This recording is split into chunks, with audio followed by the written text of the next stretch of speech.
2 বছর, 3 বছর অথবা 4 বছরের বাচ্চার মা, তাকে যখন শুনতে হয় স্বামীর মুখে তোমার ব্যবহার একদমই ভালো না, তোমার সাথে কথা বলবোটা কি, তাই তো কথা বলি না, কথা আর বলবো কি, তোমার যে অ্যাটিটিউড কথা বলার সময় সেটাই পছন্দ হয় না। বিয়ের 5-6 বছর পার হওয়ার পর স্বামীর মুখ থেকে এমন কথা শুনলে অবাক হওয়ারই কথা, তাই না? কেউ কি শুনেছেন? আপনারা কেউ কি শুনেছেন? কমেন্ট করে যাবেন।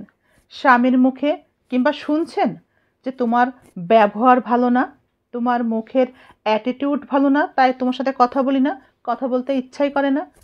কে কে আছেন এমন কথা শুনছেন স্বামীর মুখ থেকে?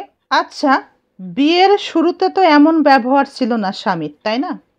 বিয়ের 5 বছর অথবা তারও কয়েক বছর পর থেকে সে এমন ব্যবহার করে, তোমার কথাবার্তা ভালো না, তোমার অ্যাটিটিউড ভালো না। হঠাৎ করে এই যে স্বামীর মধ্যে পরিবর্তন, আপনার কথাবার্তা তার ভালো লাগছে না, তার অর্থ তার এই যে পরিবর্তনের জন্যে আপনি কিন্তু দায়ী না। এবং আমি স্বামীদেরকে বলবো, যেসব স্বামীরা স্ত্রীকে এভাবে বলে থাকেন তাদেরকে বলবো আমি, স্ত্রীর এই যে পরিবর্তন সেটার জন্য আপনি দায়ী।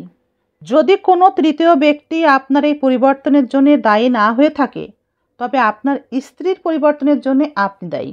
নিশ্চয় রাগ হচ্ছে আমার উপরে, আপা সব সময় পুরুষের বিরুদ্ধে কথা বলে। না ভাই বোনেরা, আমি চাই সংসারের শান্তি থাক, স্বামী স্ত্রী সুখে থাকেন, ভালো সম্পর্ক তৈরি হোক, স্বামী স্ত্রীর মধ্যে আপনার দাম্পত্য জীবন সুখে কাটান। দেখুন ভাই এবং বন্ধু, আপনাকে বলি, যখন আপনি প্রথম আপনার স্ত্রীকে বিয়ে করেছিলেন তখন যেভাবে গুরুত্ব দিয়েছেন, তাকে যত্ন করেছেন, ঠিক একইভাবে তার গর্ভে বাচ্চা আসার পর এবং বাচ্চা বড় অবধি যদি তার থেকে বেশি গুরুত্ব আপনি দিতেন, তাকে সময় দিতেন, তাকে বাইরে নিয়ে যেতেন, তবে সে একটু রিল্যাক্স পেত, সে মানসিকভাবে শান্তিতে থাকতো। এই বাচ্চাগুলো পালতে পালতে, তাদের পরিচর্যা করতে করতে সে এখন ক্লান্ত। তাই আপনার সাথে কথা বলতে গেলেই যদি আপনি একটু উল্টাপাল্টা কোনো কথা বলে ফেলেন, দেখবেন একটু খেয়াল করে আপনি আসলেই সময় দেননি তাকে, এখনও অবধি তাকে আপনি বাইরে নিয়ে যান না। আপনার সময় নাই, আপনি হয়তোবা অন্য কোনোভাবে বিজি ব্যস্ত আছেন, আর আপনার স্ত্রী এই মানসিক চাপটা আর নিতে পারছে না। এই মানসিক চাপ, বাচ্চা লালন পালনের মানসিক চাপটা নিতে গিয়ে সে ক্লান্ত হয়ে যাচ্ছে, সে নিজেই বুঝতে পারে না, সে নিজেই বোঝে না, কারণ বাচ্চার প্রতি তার অনেক মায়া, আপনার প্রতিও রয়েছে তার এতটাই মায়া, সে আপনার সাথে আগের মতো সময় দিতে চায়, সেই সময়টা আপনার সাথে কাটাতে পারে না বিধায় সে মানসিকভাবে অস্থিরতায় ভুগছে। আপনাকে কিছু বলতে পারে না, সে নিজেও বুঝতে পারে না সে কি করবে, কিন্তু ভিতরে ভিতরে যে সে একটা অস্থিরতা আছে তার মধ্যে কাজ করে, সেটা আপনাকে বুঝে নিতে হবে সে কেন এভাবে অস্থির হচ্ছে, এবং আপনি একটু কিছু বললেই সে আপনার উপরে রেগে যায়, একটু উচ্চস্বরে কথা বলে, কিংবা আপনাকে বোঝাতে গিয়ে একটু অন্যরকম টোন চলে আসে। এই অস্থিরতার কারণটা কি, এটা আপনাকেই বুঝতে হবে ভাই। আপনার স্ত্রীর মধ্যে এই যে পরিবর্তন আপনি লক্ষ্য করেছেন, তার কারণটা না খুঁজে যদি বারবার আপনার স্ত্রীকে অ্যাটাক করতে থাকেন, বারবার বলতে থাকেন তোমার ব্যবহার ভালো না, তোমার ব্যবহার ভালো না, তবে যেটা হবে আপনার স্ত্রীর মধ্যে ব্যবহার কিন্তু আরও খারাপ হয়ে যাবে। সে আপনার মধ্যে পরিবর্তন খুঁজতে চেষ্টা করবে এবং আপনাকে ভুল বোঝা শুরু করবে।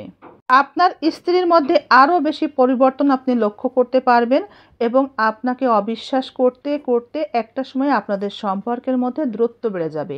আপনার প্রতি সন্দেহ বেড়ে যাওয়ার কারণে সে আফসোস করবে এবং মনে মনে কষ্ট পাবে, পূর্বের দিন আর কখনোই ফিরে পাবে না।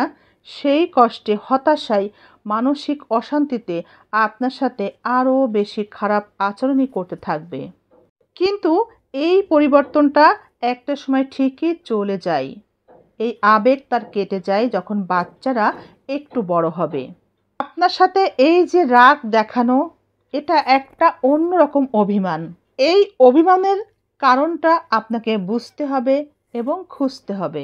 দুজনে মিলে যত বেশি ঝামেলা তৈরি করবেন, আপনি যত গ্যাপ তৈরি করবেন স্ত্রীর সাথে, তত বেশি আপনার পরিবারের সদস্য, আপনার বন্ধু মহলের কিছুজন আপনার কানে বিষ ঢালতে শুরু করবে। আপনার এই খারাপ আচরণের সাথে সাথে যখন আপনার পরিবারের সকল সদস্য তাকে অযত্ন করবে, অবহেলা করবে, অমূল্যায়ন করবে, খারাপ আচরণ করবে, তার জন্যও কিন্তু আপনি দায়ী থাকবেন। একটা কথা মনে রাখবেন, যে স্ত্রী অবহেলা পায় স্বামীর কাছ থেকে, আদর যত্ন ভালোবাসা পায় না, সেই স্ত্রী তার স্বামীর পরিবারের সদস্যদের কাছ থেকেও অবহেলায় পায়, ভালোবাসা পায় না। দাম্পত্য জীবন সুন্দর রাখতে এবং সুখী হতে স্বামী স্ত্রীর মধ্যে বোঝাপড়াটা খুবই জরুরি। আর এই কারণে সবার আগে স্ত্রীর কথার মূল্যায়ন করা, প্রাধান্য দেওয়া খুবই জরুরি। আরও মনে রাখবেন, স্ত্রীর কথার প্রাধান্য দিলেই স্বামীদের উপার্জন ক্ষমতা বৃদ্ধি পায় এবং আয় উপার্জনে বরকত আসে, নচেৎ সংসারে অভাব অনটন লেগেই থাকে।